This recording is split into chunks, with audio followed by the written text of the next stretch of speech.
Alexander Isak speaks out. Newcastle United respond with a statement. It's all going off, man. This is a messy, messy situation in which Alexander Isak is standing on business as well.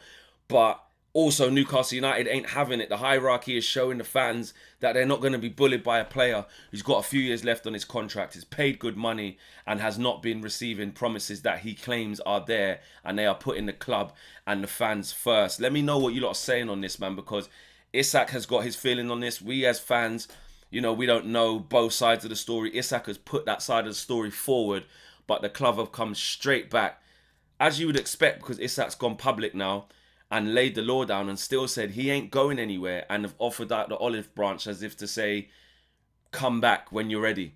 Come see us when you're ready. This is messy, man. And you listen, there's going to be a lot of pros watching this. There's going to be a lot of ex-pros watching this. Of course, there's lots of fans watching this. And this is going to divide opinion. I've got a lot of big opinions on this. Let me know what you lot are saying on it as well. Right. Let's read the statement first. There's a lot to go through here, man. There's a lot to go through. It's moving crazy. Isak dropped the bombshell last night on his social media account on Instagram, because obviously he was in the team of the year at the PFA. So he thought that this would probably be the best time to address it, because obviously he wasn't there. He didn't go to the awards. Here's what he said. He said, when promises are broken, the trust is lost. In the relationship to... Actually, you know what? Let me actually read it. Because Romano's done it and he's put that bit at the top. This is how it reads. He says, I'm proud to be recognised by my fellow professionals with a place in the PFA Premier League team of the season for 24-25. First and foremost, I want to thank my teammates and everyone at Newcastle United who has supported me along the way. I'm not at the ceremony tonight. With everything going on, it didn't feel right to be there. I've kept quiet for a long time while others have spoken. That silence has allowed people to push their own version of events, even though they know it doesn't reflect what was really said and agreed behind closed doors. The reality is that promises were made, and the club has known my position for a long time. To now act as if these issues are only emerging is misleading. When promises are broken and trust is lost, the relationship can't continue. That's where things are for me right now, and why change is in the best interest, of everyone, not just myself. All right, and that's why change is in the interest of everyone. Here is what Newcastle United had to say off the back of that. They said, we are disappointed to have been alerted to a social media post by Alexander Isak this evening. We are clear in response that Alex remains under contract and that no commitment has ever been made by a club official that Alex can leave Newcastle United this summer. So they're saying, you're lying. Or you heard it wrong. Like, that has not been said. That's what they're saying. We want to keep our best players, but we also understand players have their own wishes, and we listen to their views. As explained to Alex and his representatives, we must always take into consideration the best interest of Newcastle United, the team and our supporters in all decisions, and we have been clear that the conditions of a sale this summer have not transpired. So that line there, the conditions of a sale have not transpired. The conditions of a sale this summer have not transpired. So that means they're saying, essentially, is how I read that paragraph is, or that statement is, yeah, you can leave if the right money arrives, and those conditions haven't been met, i.e. Liverpool haven't tabled a bid of what we believe the conditions to be. He feels hard done by that, because what have they turned down? 120 million, haven't they, I think? They've turned down that much money, but Isak's going to feel hard done by to think, surely that's enough, but they're saying that's not our number. And the club reserves the right to do that, I suppose, because they're the ones who's giving you a contract. You've got 3 years left and they pay your wages. We do not foresee, it goes on to say, we do not foresee those conditions being met. So they're also saying, having spoken with Liverpool, we don't think they're going to go up to, I'm just plucking out the air, 150 million, by the way, but whatever that number is, they don't feel that those conditions are going to be met by Liverpool. Then this is the one where they're really showing like what they're on. This is a proud football club with proud traditions, and we strive to retain our family feel. Alex remains part of our family and will be welcomed back when he is ready to rejoin his teammates. A lot to unpack there. a lot. Let's just rewind it back to the Isak situation of his statement. He's saying the reality is the best, I say the best bit, it is like a soap opera. The main bit of what he's saying is that the reality is that promises were made. The club has known my position for a long time, and now they're acting as if this is new news. So I basically told them I wanted to leave, and promises were made to me that I could. But Newcastle is saying promises. They're saying we don't know about no promise. Do you know what I'm saying? The bit where they said, want to keep up with, as explained to Alex, we must always take into consideration the team and supporters. Where's the bit where it says, we were clear in our response that he remains under contract and that no commitment has ever been made by a club official that Alex can leave Newcastle United this summer. But that's weird though, because they're saying no club official said you can leave this summer, but they're also saying that we don't foresee conditions being met, and we've been clear that the conditions of a sale this summer have not been met. So are they saying that you were never going to be for sale this summer, but they're also saying conditions of a sale this summer haven't been met? So they're kind of saying both.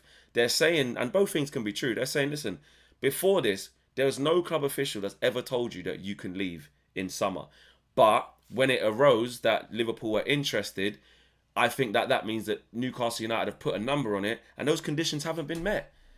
And Alexander Isak is not having that. He's saying that, listen, you told me you can, and this is the problem with gentlemen's agreements or things that aren't down in contracts. You know, what is in your contract is you got 3 years left, bro, and you got 120 bags a week. That's what you're on.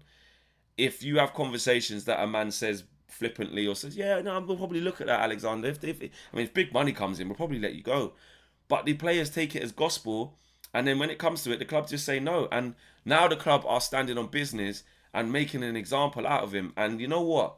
Although I do agree that he shouldn't go about it this way, I don't know, man. I don't know if it's because I've spoken to players, ex-players and stuff, even current players, about what this type of situation looks like. And I have to separate the fan side of things to like the player side of things. Listen, as a fan, 100, and actually not even just as a fan, as an employee, you got to turn up to work. Like, even if you got discrepancies, even if you got certain situations happening, like, you're going down a fine line if you're just going to go on strike and not turn up to work. Even if something's been said and it hasn't gone your way, and there's ways to work things out. You know, Alexander Isak could go public on this, yeah, and say, well, conditions have been met and stuff, but I'm still committed to honour what my contract and still be turning up. People would probably have a lot more respect for him if he did that. But at the same time, people, if you feel that disrespected, yeah, it's hard to tell a man like, go and run for them. Go and, you know what I'm saying? I know the pushback is immediately you have to go to work. And I do lean more towards that side. That down in the tools and out in the club like that in public is not a good look. But he obviously feels that there's nowhere else to turn. He obviously feels that there's no way he can continue like that. And he's saying, the trust is gone. I've made this position very clear to you.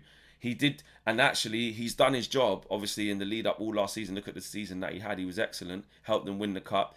And there has to be a bit of 120 million. They bought him for 60. It's double that now. He's won them a cup. He's got them back into the Champions League. He's probably thinking, and I'm just saying from the player side, he's probably thinking, is this not enough? Like, what? How much more do I have to do? Like, that's not fair. Let me go. But unfortunately, football's not fair. Football's a business, and you know, he's their player and he's worth a lot of money and he's got 3 years left that they give him that. He signed that contract. So Newcastle are within their rights, especially because he's down tools. They're saying, you're not exiled.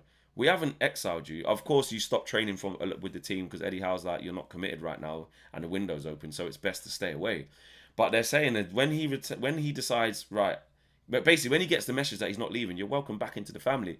And that's to the Newcastle fans, that's going to be music to their ears. They're going to see their club stand on business and basically say, finally, you know what? Player power is not going to win. You can rot in the reserves. If you stay here, we'll still pay you money. You can rot. But that's all good if you replace him. You got to replace him. You need to have the money to replace him. And also, Johan Visser is doing the same thing to Brentford, what Alexander Isak is doing to Newcastle United. How do Newcastle United fans feel about that? Johan Wissa is doing the same thing.